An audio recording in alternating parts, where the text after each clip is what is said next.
if NATO uses those planes over Ukraine, then NATO's dragged into a shooting war, and it could be World War III. I mean, it's almost like our hands are tied to do what we really should be doing as for humanity.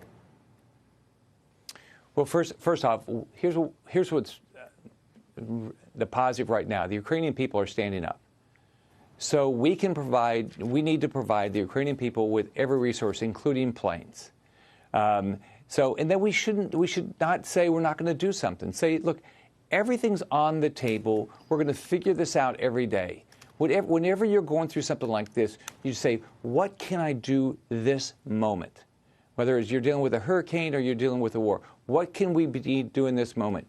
Give the Ukrainians the planes that we can give them. They're willing to fight for their own freedom.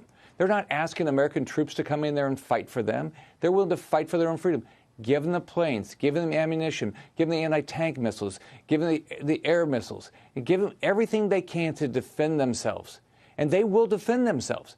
And when it happens, I mean, we've got to make sure Putin goes to prison for war crimes, just to kill innocent little children. I mean, we all just think about our own families. And what would we want if this was happening in our country? We want everybody in the world to show up and help us.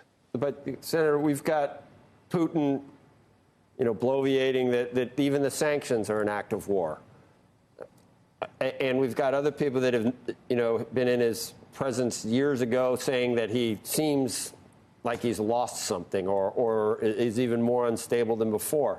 How do you know how far to push it to someone with, literally with his finger on the button who may be totally unstable? Well, what you hope is the entire Russian apparatus is not completely unstable. You hope the military is not completely unstable. You hope the oligarchs are not completely unstable. Yeah, that's for sure. Absolutely. But if not, okay, here's our option.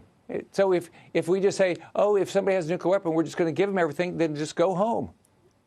We can't do that. I mean, where's the line? I don't know. Is the line going to be Poland?